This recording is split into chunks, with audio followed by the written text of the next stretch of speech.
What's going on, Internet? I'm Christopher Peterson, and you're listening to the Nerd EXP Gamecast. I'm hanging out with Brooks. Hey. And Joey. Greetings. Each week, members of the blogging community get together and go through the top gaming headlines. If you're a returning listener, thanks. We definitely appreciate it. If it's your first time, you're in for a treat. We're going to help you level up your gaming IQ. Kicking off with kind of one of the biggest releases this past week, and kind of a lot of controversy, Batman Arkham Knight.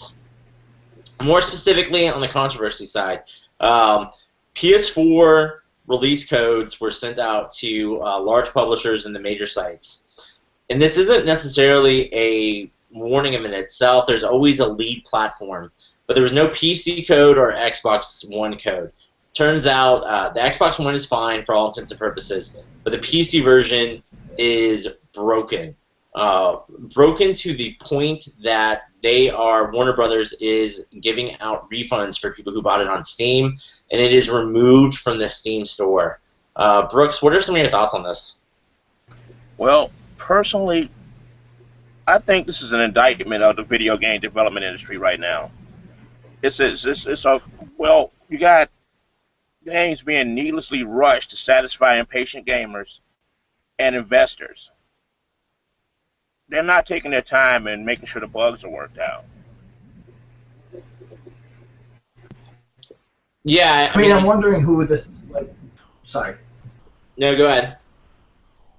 I was just wondering where the blame lies, because we have, a lot of people have been saying, yeah, it's a port and over to PC, and that it was another studio that was doing all the porting, not Rocksteady.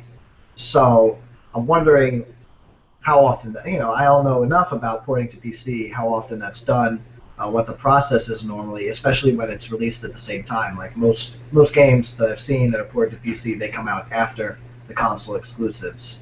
So I'm wondering, who's at fault here, how this possibly could have happened. It possibly could have gotten rushed out, but I mean, if everything was running fine and there was a full company, dedicated to porting this to PC, I'm wondering if. I mean, who's at fault? Look, if it was just. I'm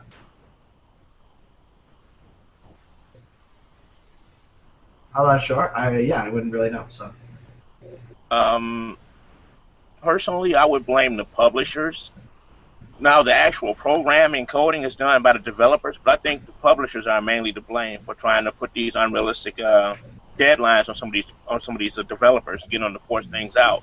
More than likely, the code worked for the console, for the PS4 and the Xbox One, and when they did their little what little changes they had to make, they probably didn't have enough time to test it to make sure all the bugs were taken out. So on the surface, everything looked like it worked fine. So they just shipped it out as is. I mean, all the bugs is it could be something like an Assassin's Creed situation, Unity, where 0.1% of these PC players have an issue with these faces that aren't fully rendered or whatever, or just certain game save beats or something. But from what I saw on Twitter and just from other things like IGN, the game just doesn't run at an acceptable frame rate, or just doesn't run smoothly at all in other aspects. I don't know if it's as much a bug as much as just a universal just doesn't work for PC. From what I could see, what little I've read, I haven't heard many instances of actual game crashing bugs. It's not to say there weren't any, but I didn't hear of any. I was hearing about images flickering or passing through things, little things like that, really annoying things, but nothing that actually breaks the game itself. I mean, it's obviously at a point where it's unplayable, at least in the eyes of the developer, or they wouldn't be pushing it out.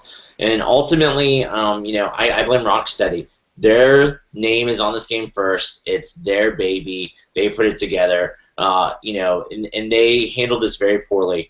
Joey, alluded to this, but they talked about it being a port. There was a press release, or not necessarily a press release, but an announcement from Rocksteady saying the PC version's broken. We acknowledge that. But it's not our fault. We gave that to another team. But you gave it to another team. This is your baby. This is your conclusion. This series put you on the map.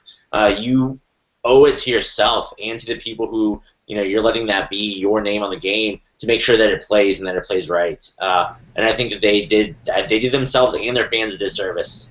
The only thing they've done right is pull it from the Steam store and give refunds out to people and wait till this game's in a better place. I mean, pulling it was definitely the right move. There's nothing else to be done really. If you leave it out there, it's just you're gonna keep digging yourself into a more awful hole. So, but I mean, I don't know if it's right to blame Rocksteady, because I don't know how customary it is to give it to another studio to port. Normally ports are done by other studios. I don't know the porting to PC business as far as releasing same day. Like every one of these definitive edition ports, a lot of them are done by outside studios. But I definitely think that it was a bit almost malicious even, and just kind of not very responsible sounding of them to throw whatever team it was that was doing the porting under the bus like that. It's like, it's not our fault. It was these guys, and that's that's not professional. Again, it is your name on the box, and you have to own up to it. You can, behind the scenes, talk to whoever it is you have to, and fire whoever you have to. If that's what it comes to. When you're doing a press release, you can't start throwing people on the bus. They have really weird communication, standards. Like the whole problem with the pre-order, not telling us what we were pre-ordering. Just a couple other things I can't think off the top of my head right now, but the communication from the rating, the ESRB rating, they went out and said, it's getting an M rating, that's not us, but ESRB didn't release it. Their whole communication with this game has been kind of almost childish, I would say, at this point. So, yeah, I agree, it's definitely weird. I mean, bring up communication. I'm a huge proponent of this game. I have a pre-order. That's another story that's unrelated to this game itself. For PS4, thank God I don't have a PC. But you bring up the communication strategy, and I've always been frustrated with Batman Arkham Knight. I think it was 2013. They came out and said, "Hey, game's coming out," or maybe it was 2014. But anyway, game's coming out in March. They said game's coming out in October. Everybody freaked out. I mean, this was a short development cycle. This game wasn't going to come out. Next thing we know, it's May, and they're like, it's coming out next year. They knew for a fact when they announced that in March, somebody knew that game was not coming out in November. Games don't get delayed by 9 months. So this must have been 2014. 9 months, like 2 months later. That's just not how it works. Somebody screwed the pooch on that, or wanted pre-orders, or wanted a bottom line on a marketing report to look better. So yeah, I agree with you, Joey, that they are doing weird messaging throughout this entire campaign. Yeah, that delay was a whole other thing. You talk about who someone knew. You say that this game was getting delayed. Everyone knew. Anyone working on that game was like, this is not even close to ready. So, but thanks. There's no way anyone was under the impression, including consumers. People were excited about the game, but people in the business were all just like, no way, that's ridiculous. And then sure enough, forever, 9 months, is that right? That's insane. That's clearly, like you said, it's a marketing tactic trying to get investors excited for it. At the time, it's just one of our games coming out this year, and then you fake a delay like you didn't know it was going to happen. Yeah, just all over this game. It was just I hope it's good. I haven't played it yet, but yeah, the marketing and communication and everything was just a giant mess. Yeah, I haven't played it either, and I know I said I pre-ordered it. I was supposed to get it today, which is a day late, but Amazon, I called them up, and to their credit, I said, hey, I haven't received this package that you said I received yesterday. And they're like, we're really sorry. We're going to send you a new one, overnight shipping. So I'll play it by next week and see how it goes. I haven't read any reviews because I wanted to stay away from this game as much as possible.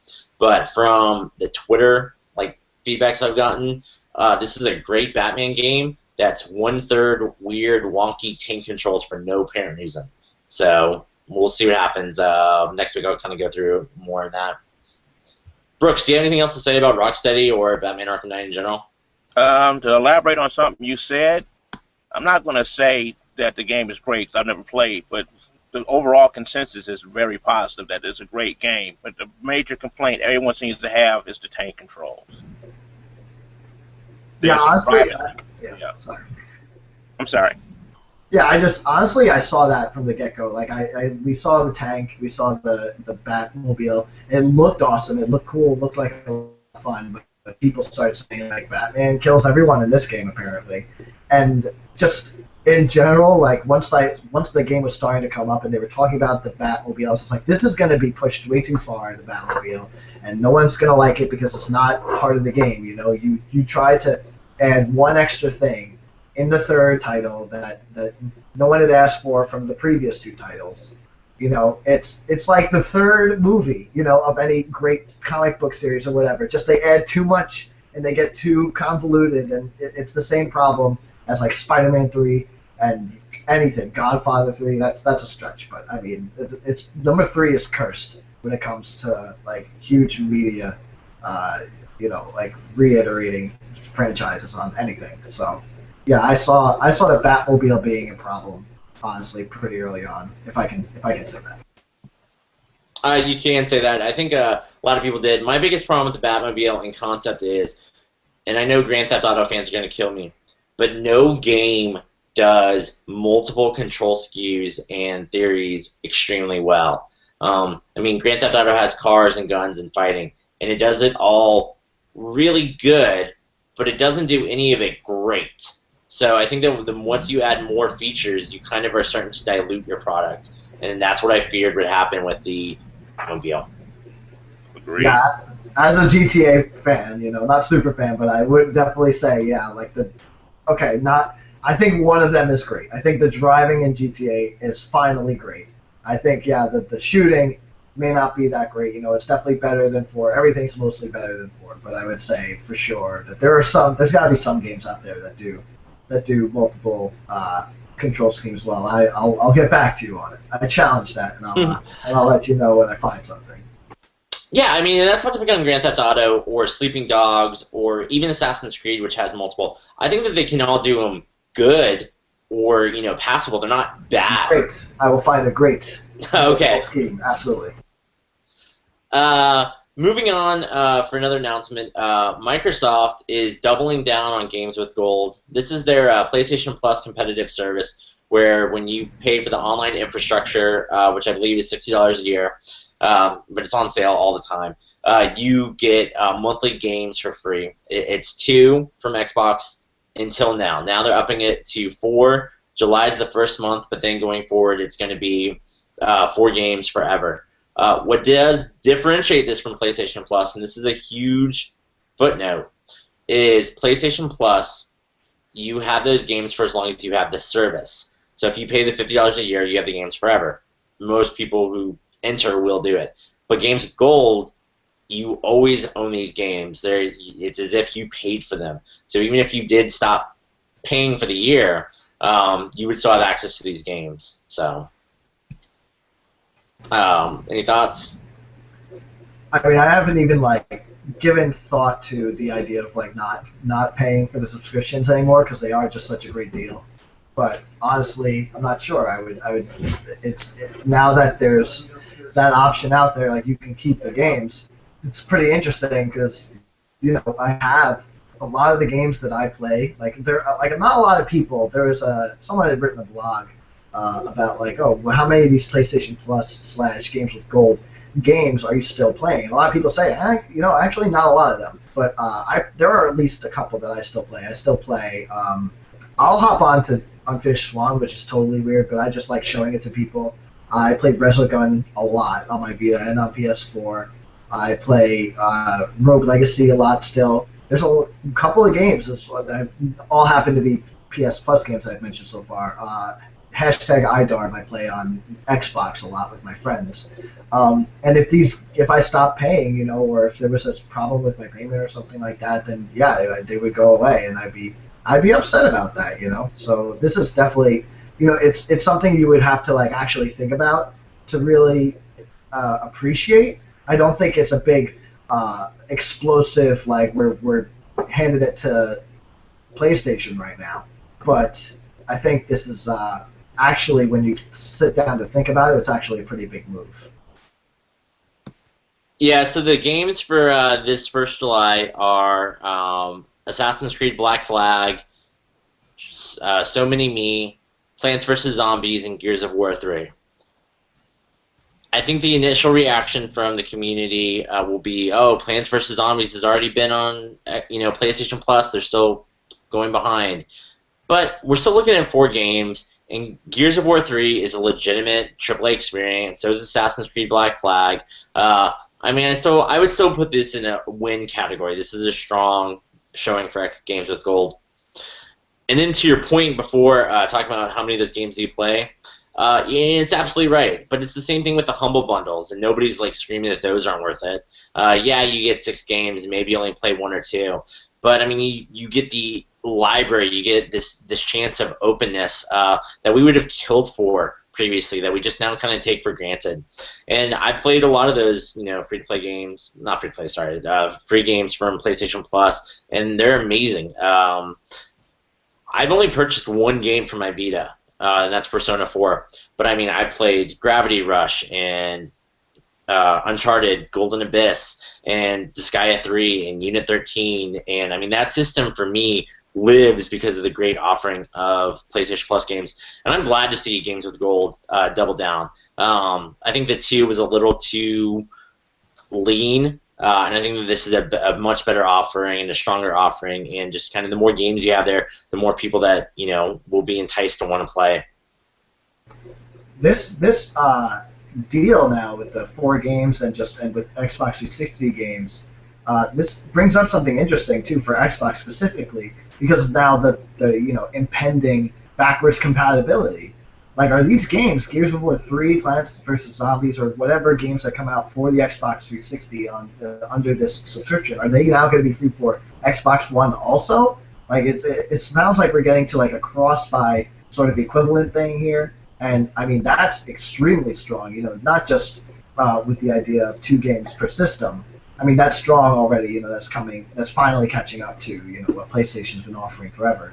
But, I mean, the fact that these games are now, we're going to get to a more cross-buy type of system, plus some real backwards compatibility for these digital games that are free, that PlayStation still can't do, and apparently don't have any plan to do. That's pretty impressive when you start to think about it. Like, I don't know if that's going to work. If if any of these games, like Gears of War 3, I don't know if that's on the list right now of games that will be backwards compatible. I don't know how that's going to work, but it brings up interesting situations.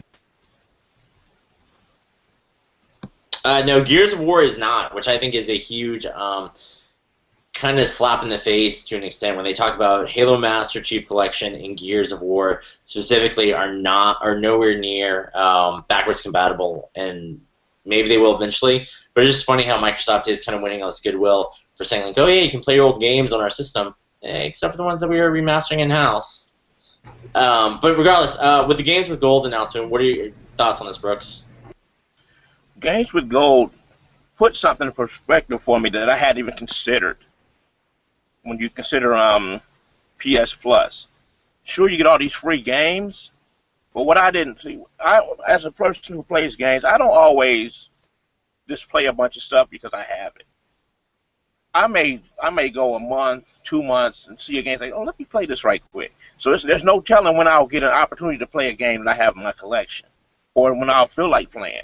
And with PS Plus, even with all, if I get a great big library of games and I miss a payment or something, all those games go away. I don't have the opportunity to play them.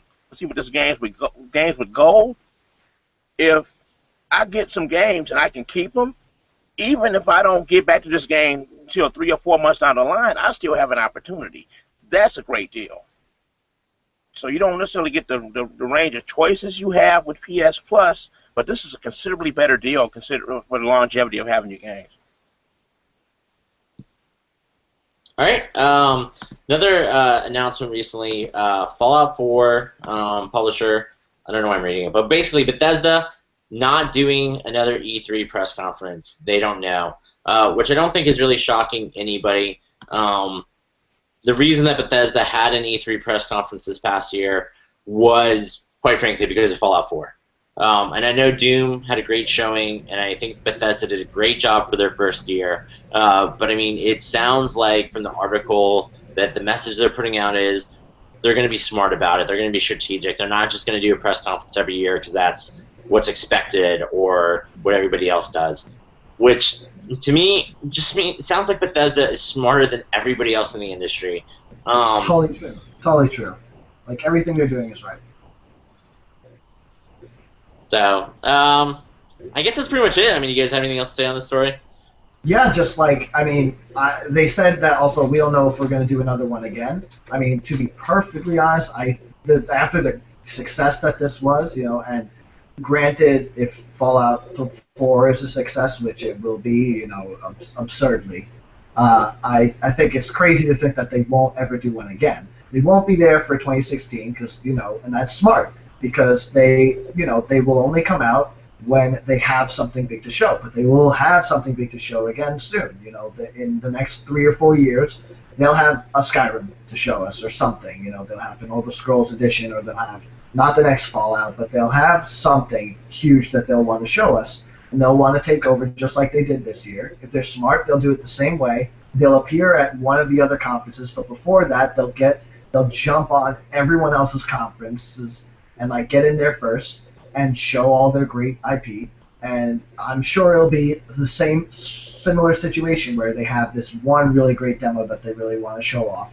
Fallout 4 was specific because there is so much to this game with the customization of weapons, the you know, base building and like village building or whatever it is, and just the new communication system and like choice system. There was so much that they wanted to be able to convey, you know, strongly and clearly, and they did a great job of that. But I'm sure they are a huge game. They are creators of huge games, and they will make another one after Fallout 4, and they'll want to come out strong like this, and they'll want to throw out the other games that they're also doing. You know, the next Dishonored, the next Doom, the next, you know, Wolfenstein or whatever it may be. They'll want to show those off, and they'll do it again. Absolutely. It won't be next year. They'll be smart. They'll wait until they have something huge. Just like so many people say, like, people get so tired of these people coming out. Like, I'm sick of EA. I'm sick of hearing about the Nintendo games that nobody wants, you know? But, like, that's just me, you know, that's a lot of other people too. Bethesda knew that this was the year to come out and say, this is what we got for this year, and you're going to play these for the next 3 years, so we'll see you in the next 3 years. Brooks, anything else to follow up? Bethesda crushed their last presentation. What's the point in saying anything else unless they got something absolutely brand new to show off? I think just drop the mic and just wait. They don't have anything to say. Everybody's already excited for what they've done so far. What else do they have to add? Just reiterate everything they know already? Yeah, exactly. They're sitting high right now. You know, they're at the top of everyone else's game. They know that their placement, and they're saying right away, like, we don't have to come to another E3. You know, we'll see you guys in the next 3 years. But them saying that we don't know if we'll come back again, I think is smart too, because I think they know they'll come back again, but they're being smart about it. They're making the next one be exciting. You know, they're not going to say we'll be back for the next big one because this is what you can expect of us now. You know, they're going to be smart about it, build up excitement about the prospect that they're not sure they'll ever do another one. They will 100% do another one. Within the next 5 years, I predict that they'll be back at E3, and they're going to drop something awesome on us. So that's my 2 cents. All right. Next, like, marathon of stories, and I guess we'll just try and tackle this one at a time. But huge controversy coming out of Destiny.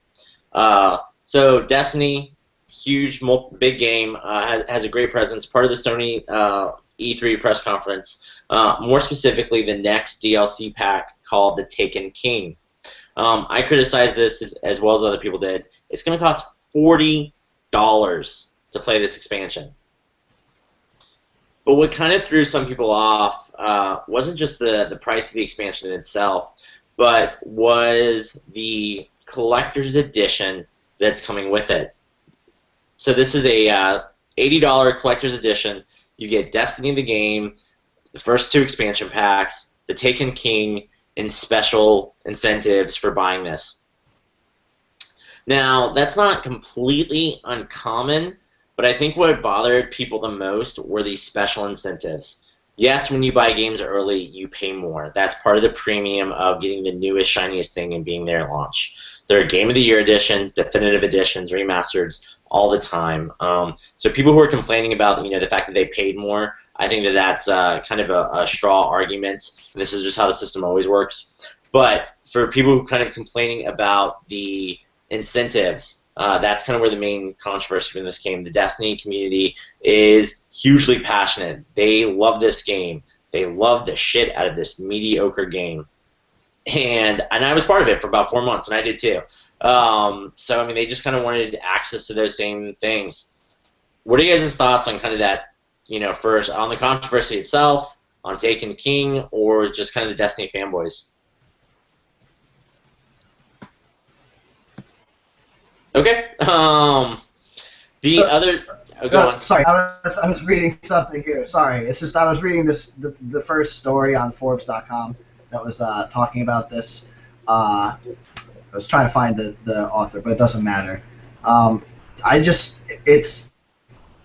It was basically a communication issue. Like whoever the interviewer was that was interviewing, was it Luke Smith, I think, from Bungie.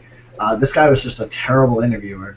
He said things like, if I fired up a video right now and showed you the emotes, like some of the content that was exclusive to the collector's edition, you would throw money at the screen right now. So saying like that, the emoticons that were some of the exclusive content, those little dance moves that the Destiny players do, like he's saying that would make you freak out and poop your money at the screen, and like you wouldn't care how much you were spending.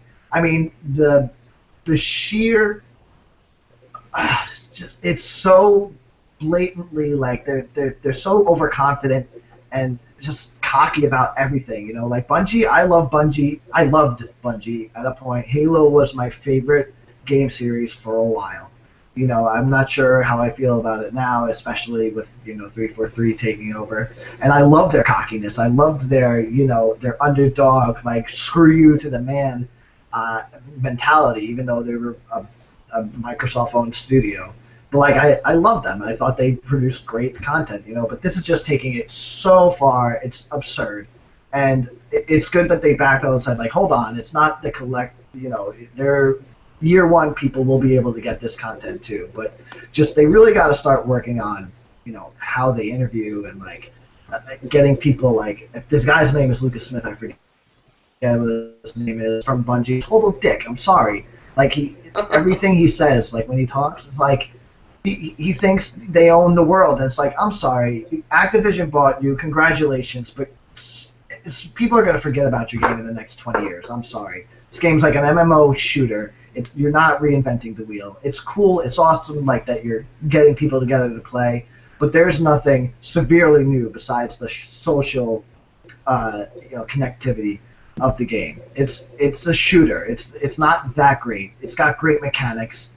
I don't know. Like they gotta stop freaking out the way that they do about like how awesome their game is, and they gotta start controlling their communication, because this is not the first time we've heard, issues with Destiny. Like every expansion pack just gets worse and worse ramifications and repercussions. People are getting more and more upset about these expansion packs that come out, and they're starting to realize they're paying for the same freaking thing every few months. So I don't know. They gotta wake up at some point, in my opinion.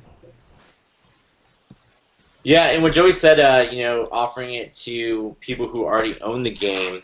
So if you already owned the game, you can buy the Taken King, and you didn't have to buy the Super Collector's Edition.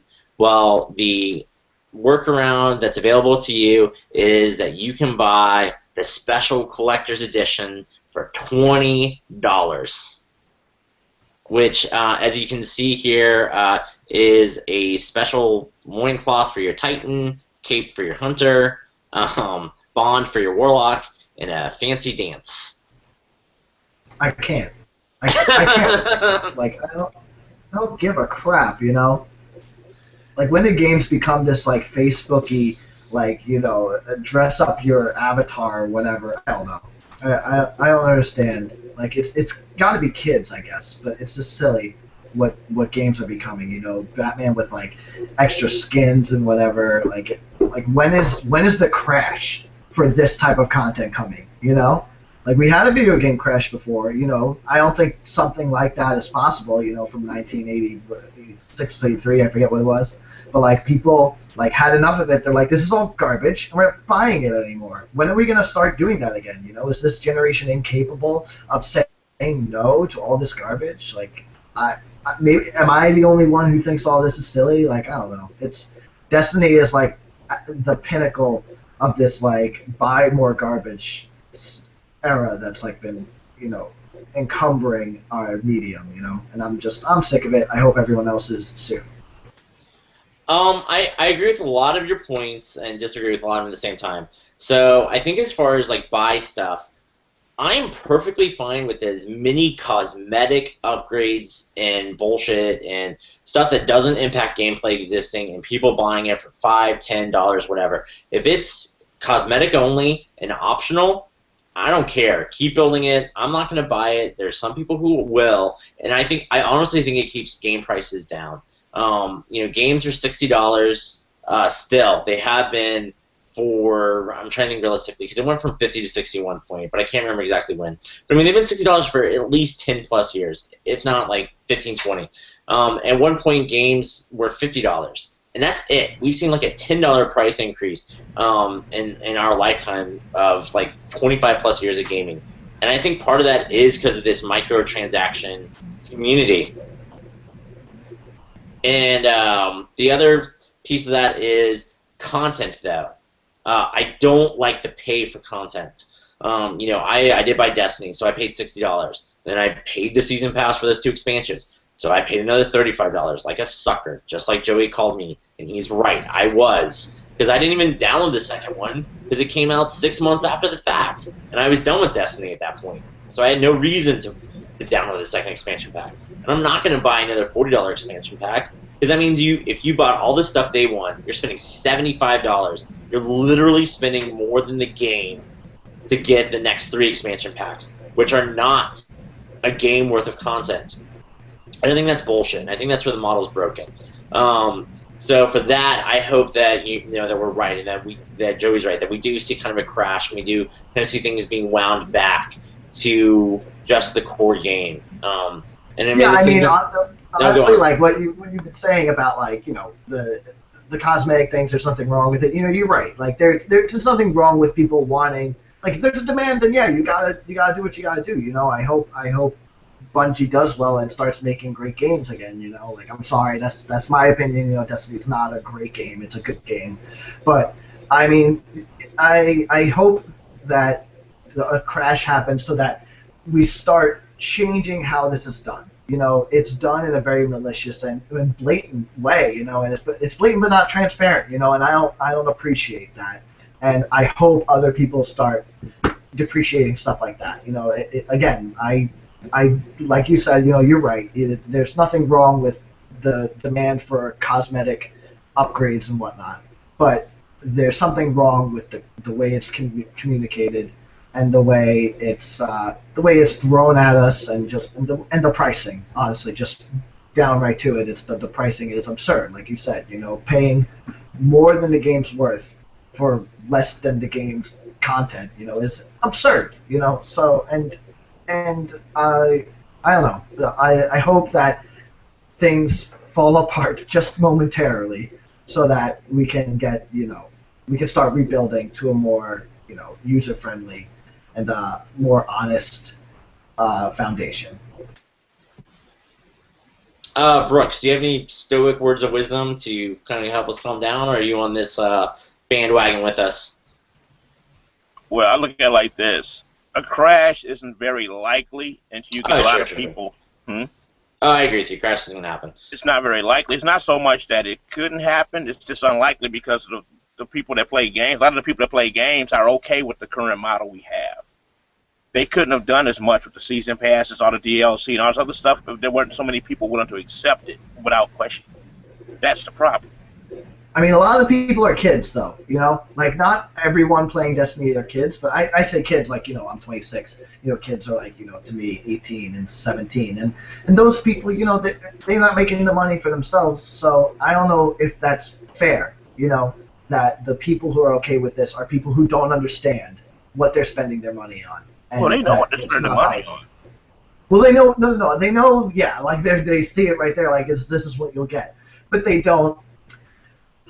I don't know. It's not fair, and I want our kids to be smarter than this. You know. No, it's not so much that. I'm sorry. It's not so much that. It's just that there's so many people willing to give like developers and publishers a pass on a lot of the things they've been doing in the last few generations. And then those some of us like you, like myself, we like to we'll point out these things like, wait, this doesn't sound right. We'll say something, but we don't make up enough. We're not a strong enough voice to do much about it right now. There's not enough of us speaking up against it. That's the problem. I mean, again, like I think kids today don't know how to speak up to this, and they're not going to have a problem with it because our generation. This is getting philosophical, a little off topic, but like our generation is used to just buying into something and getting locked into it. You know, you buy an iPhone and then you buy the next 20 iPhones with those apps and stuff. So they're just used to that kind of climate and ecosystem. And it's, again, I don't think very honest, and it's good business, but I hope it's not at some point. I don't know. I hope maybe I'm just a pessimist. I just hope everything crashes and burns when it's too popular. Maybe I'm just a jerk, but I mean, I don't like the current model right now, and I think it just I don't know. I'll stop. You know, I'm just gonna keep going, but like I think it's dishonest in general. Agreed. Well, I guess kind of speaking of kids and their crazy mentalities, the last Destiny piece of news, latest promotion is with Red Bull. If you buy a Red Bull, you can get a never-before-seen mission in the Taken King that other people won't be able to get until January 1st, 2016. So from September 15th until the end of the year, Red Bull is your ticket to crazy Destiny content. And this is just so ridiculous. I'm acting upset about this, but I'm surprised Mountain Dew hasn't jumped on this I don't know, like 5 years ago. But good, great, excellent. I mean, it's funny. I say like I don't mind the cosmetic stuff, but like this isn't cosmetics. So this still falls in my bucket. But I remember Mass Effect 2 teamed up with Dr. Pepper for like caps, and like you could get like crazy visors or like different armor for Shepard. And the armor for Shepard in Mass Effect 2 did jack shit. Like it didn't matter where it was. But it was just weird. And like I hate these cross media multi things. Like I guess like this just kind of goes back to. It's not even media. It's just garbage. Like cross garbage. Just like buy this garbage to get this garbage. It's not as good. I don't know. Yeah, I agree. Not a fan.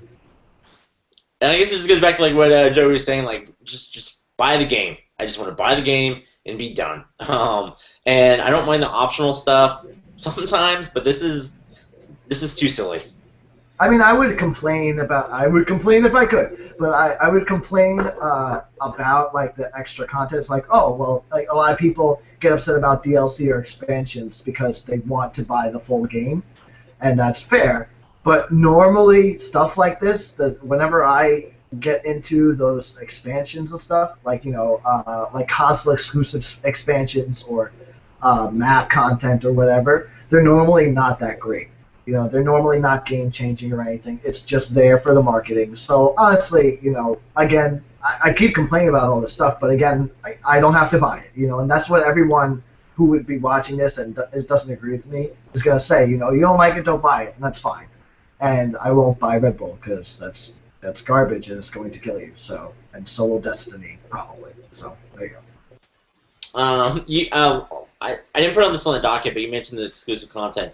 The PS4 PlayStation exclusive content is finally going to be packaged and remixed and sent over to Microsoft. I don't know the exact date. I apologize, but either later this year or early next year. And Joey's right. Those levels were probably the worst strikes, and I think they knew that. Like, yeah, it was exclusive, but it wasn't. You weren't missing out on anything. It wasn't anything too crazy or special. So. Yeah, Bungie's not gonna, a developer isn't gonna put their top stuff, content into an exclusive. They're gonna just put the worst or second to worst things in there because they want everyone to get the best game so that people like it, gets good reviews, and other people buy it. The content is just there for the label so that they can put it on the commercials and at the press conferences. That's what it's there for, and that'll continue. I can't see an economy where that's not part of this. As long as there's exclusive consoles, there's going to be exclusive content now. So I can't complain about that because that's just absolutely going to be here. Yeah, I mean, it's funny because, like, exclusive games don't bother me, but exclusive content does. And I know that seems like kind of a disconnect, but I don't know. I kind of just wish everybody would have the same game and the same experience. And I hate the fact that we kind of move away from that. Even the timed exclusives don't bother me as much as the random exclusive content. But, it makes up a fraction of the percentage, so it really shouldn't bother me. It's just more the concept, not necessarily the actual execution. I feel like our being used to console exclusives is just because the three of us probably grew up in a time where console exclusives were a thing, so it makes sense for us. That was too weird. Sorry, I saw you cough and there was no sound. I freaked out for a second. I'm sorry. I'm breaking like the fourth wall here. But yeah, anyway, like we're used to us at our age. We're used to console exclusives, and that's kind of part of the endearing quality of them. Like that there's Xbox comes with the story of Master Chief, and Sony comes with the story of Jack and Dax or whatever. That's what I think of. So that's more endearing to me because it's like nostalgic. So I think that's part of it. A lot of people. There's probably a lot of people today that hate console exclusives. Like my girlfriend's sister loved Tomb Raider, and she hates hearing about the whole timed exclusivity of the next Tomb Raider because she loved the more recent one, and she loved the original ones too. So, she played those retrospectively. She's not used to console exclusives, so she doesn't like it, and it's not as endearing to her because she has no fond memories of console exclusives. So I think that's more of a very subjective thing probably than like an actual something functional about console exclusives that are positive. Well, speaking of console exclusives, Drive Club, which is for PlayStation only, way back in the day, before PlayStation 4 was actually on market, Drive Club was supposed to be a launch title. It was not a launch title. When it came out, it was broken. We finally have a release date of June 25th. That's today for the PlayStation Plus edition. I have not had a chance to download this. I don't think I will. I'm not a big driving fan, regardless of the controversy surrounding this game. It came out broken and unplayable, and that's why it's taken so long. And quite frankly, Sony releasing this news and releasing a game on June 25th is just them fulfilling a promise. They don't want people playing this game. They're probably worried about the server stress. They want this just to go away and quietly die and not get any more attention. So this way, at least the end story, they released the game like they said they would, but whatever. They want it to go quietly, but we just won't let it. We just have to draw attention to it. I mean, you guys really have anything else to say on this one? Nope. Yeah, not a driving fan, so not. And this game was plagued forever, and it will continue to be so. So I don't know. That's it. Nintendo news: Splatoon sells 1 million copies, which is great. I'm happy for Nintendo and people who are on the Wii U who enjoy that franchise. People are talking about how it's great. Nintendo should constantly make new IPs. They should keep moving forward. Look at the power of the new IP. I don't want to take anything away from Splatoon, but I'm going to. Splatoon is a new property, but Nintendo's the franchise. If this was the exact same game, only on the Wii U, made by some developer who nobody has ever heard of, I don't think we would have seen it with 1 million copies sold. Bingo. Yeah, I mean that makes sense. You know, they marketed it as a Nintendo franchise. You know, they said we want to do. Reggie, what's his face from Nintendo of America, said we want Splatoon to do for shooters what Mario Kart did for racing games. And I don't know if that's what it did. You know, it sold 1 million copies. That's great.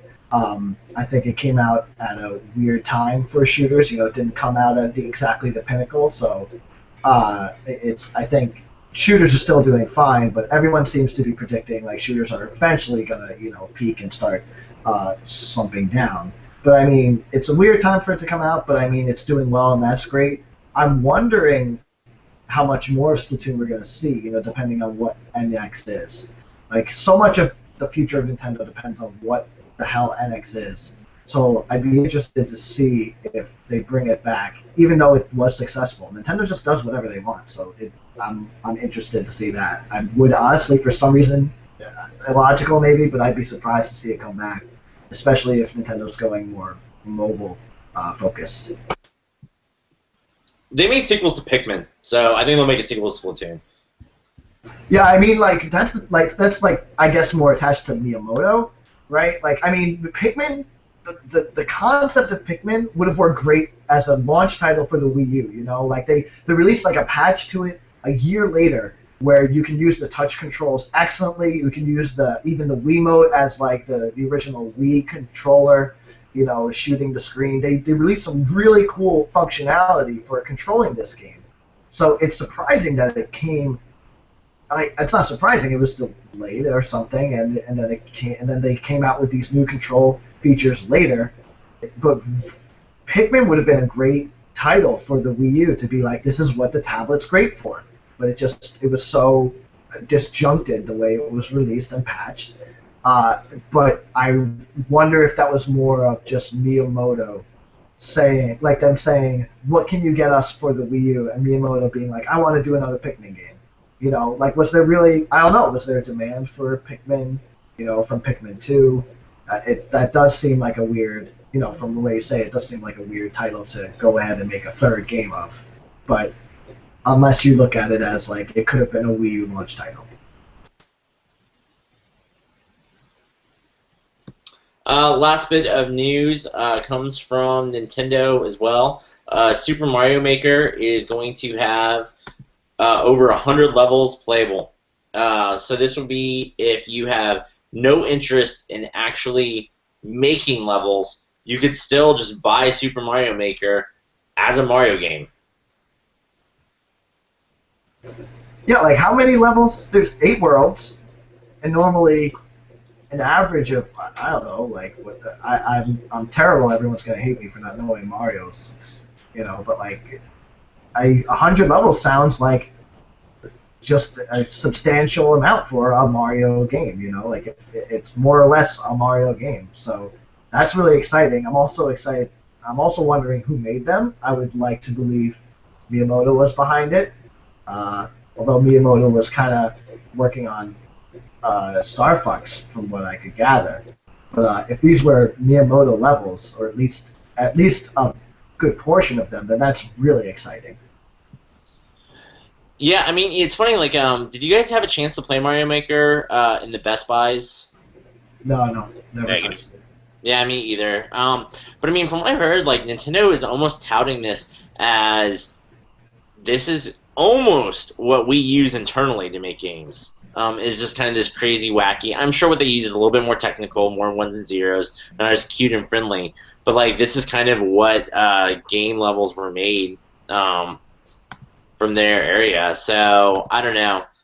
But yeah, 100 levels is definitely a lot. A Mario game typically has like 7 or 8, like you said, 8 worlds. So I mean, 64. Even if we're being generous, 75, 80. So I mean, you're getting a full Mario game worth out of this game. Not to mention all the crazy shenanigans that people are gonna make and create on their own. So probably popular theory, but 100 levels, 4 different play modes: Super Mario Bros. 1, 3, World, and New Super Mario Brothers. Probably a 25% split in all of them, like 25, 25, 25. Right, so it might be just a compilation of the best levels of those games, or just those games in full. That's a possibility. All right, so that's pretty much all the news that we have for you this week. This week is coming out of E3. We did do E3 coverage of Bethesda, the Day Zero press conferences, Ubisoft, EA, Sony, Microsoft, and then again Nintendo, Square Enix. But then more announcements came out of E3, so definitely check those out if you want our full thoughts and opinions. But just now that the dust has settled, a week's cleared, more announcements have come out. Just a couple things to call out, and then nobody did in the news segment. It's funny to hear E3 press conferences and then like the post E3 news that comes out. I don't necessarily want to dwell on any of these too much, but we have microtransactions in Halo, Guardians. Oh crap, I can't remember now. At one point, Shuhei Yoshida was saying that maybe Last Guardian won't come out in 2016. But then he was like, no, it definitely will. And we're just seeing kind of a lot of flip-flop. And I don't know how accurate this is, so I apologize for saying it. Somebody was saying that like Mario and Luigi Paper Jam is a new Nintendo 3DS game. Yeah, I thought so. Why? I thought that was... Oh, was that... I don't know. For some reason that felt buried to me. I didn't catch that during the conference. Yeah, that's new Mario. Yeah, they announced it. I mean, I went kind of, I kind of got glazed over during that direct. It was honestly boring, just like, but yeah, I thought that was the message. That it was like a game coming out for the 3DS. I mean, it's a new right. Well, I mean, it had said, there's stronger CPU on the new 3DS, and so there are games that are going to be using that. And eventually, yeah, there's got to be games that are going to be made exclusive for that console. It is a new console. It's different. It's not just dressed up. It's not like an XL iteration. It is a new console with new CPU capabilities, and yeah, that's going to happen eventually, so I wouldn't be surprised if it's a new 3DS game. So what was kind of your guys' favorite thing now that the dust has settled from E3? My favorite. I mean, Sony was definitely one of the best, just as far as games go. New Horizon is a really cool-looking game. I'm really excited for that, just for when it does come out. A few developers know to just wait until you have a lot to show, like Bethesda does. Like Fallout 4 is definitely what I'm excited for most. Just from what we saw there. But New Horizon New Dawn is the title, I think, and that looks great. And the fact that they, got you the concept and gave you a lot of CGI or whatever that was from the beginning, and then gave you gameplay. That was super exciting, and that just got me pumped for the game. It looks like a really cool game. A lot of people are excited for that. So I'm definitely excited for that game. But Fallout 4 is definitely my main game that I'm excited for. And then just really exciting. I'm a sucker for these. Some of them that aren't highly acclaimed, I just love. I was going to say, you're just breaking up a little bit. And also, I looked it up real quick. Okay. I apologize. It is a 3DS game, not a new 3DS game. So Mario and Luigi Paper Jam gave you 5 seconds of misinformation. I apologize. It is a 3DS proper game. I mean, regardless, there's going to be new 3DS games, chances are. Unless they decide to stop producing 3DS games because NX is a mobile game or something like that. But if they're going the route that they said they would, there will be new 3DS games exclusives. But I mean, that's yeah, good. That sounds like a good news. Brooks, is there anything you want to call out from the conference? I believe Sony had the best presentation overall as far as the range of games and everything. But my game of E3 would be Fallout 4. I mean, that game does so much, man. Man. Yeah. I mean, we may never play another game again. I mean, Yeah, I'll be on that. About 7 games in there. Yeah, for sure. It's funny, like, I have an article out there, nerdexp.com/openworld. I will probably skip Fallout 4. I'm almost just either intimidated or there's just too much. And, like, at this point, like, I do prefer the Uncharted, The Last of Us, the, you know, and I know it's a corridor, but I do prefer that kind of more focused gameplay. And there's still a lot to do. And I'll spend 15, 20, maybe 30 hours in those games. I just don't feel like I have time or resources to play a 200, 300, 400-hour adventure at this point. But Fallout 4 looks amazing. Like, it looks great. If I was to do it with any game, you know, like I skipped Witcher, I put down Dragon Age, it would be Fallout 4 that I would, for everything that's on the horizon, give it a shot for that. Have you played other Bethesda Studio games? I did play Fallout 3. I played it late. I played it for about 4 hours. It did not grab me like it did everybody else in the world. Yeah, you know, I played it pretty late too, actually. I was playing it close to the announcement of Skyrim, actually. So it was already kind of dated and like looked kind of gross, and Sprint was all over the place, so it felt sluggish. And honestly, like, you know, 4 hours into it, it was rough for me too. But one of my best friends suggested it to me and like swore by that game. So I actually pushed through it. And a lot of people, you know, like I get like not wanting to, you know, have to wait for a game to be great. You know, like just you need to catch me early on or else I'm gone. You know, but I stuck to it, and it is one of my favorite RPGs of all time. Like it is just so.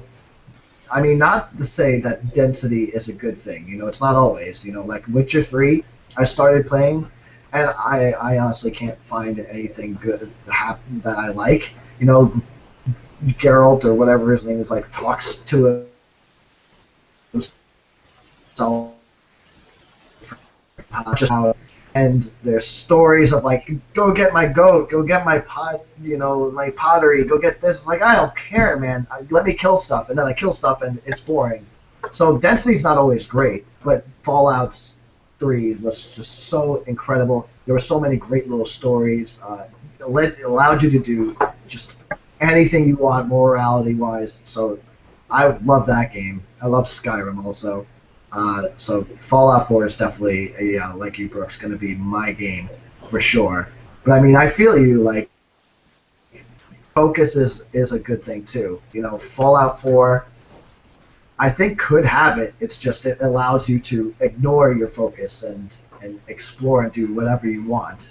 And again, Todd Howard like kept emphasizing like, and all of this is optional. You can just go through the story and be done. You know, so I think Fallout 4.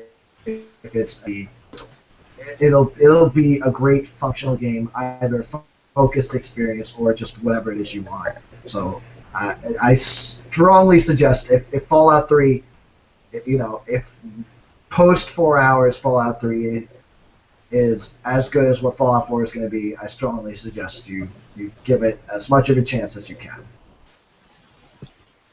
All right, sounds good. If you're out there listening to this, thank you. Definitely appreciate it. Hoped that you enjoyed this week's episode. If you did like it, prove it. Hit the like button. Give us a rating on iTunes. If you want to be part of the conversation, you can email us at chris@nerdexp.com or join the live show 8 p.m. on Thursdays and be in the chat. If you're in the chat right now, we'll figure that out.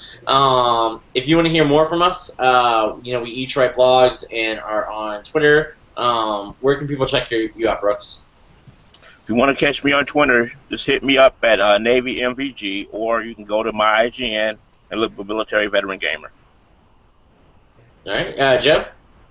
Yeah, I'm on Twitter at Joey Dagabonets, and you can check out my blog at my IGN under the username Joey Dagabonets. All right. And I'm Chris. You can check me at nerdyxp.com, nerdyxp on Twitter. On Tuesdays, I do, I guess, our sister cast, the NerdyXP Cinecast, focusing on movies and television. So definitely check us out. Thank you, Joe. Thank you. And thank you, Brooks. You're quite welcome. And thank you, listeners.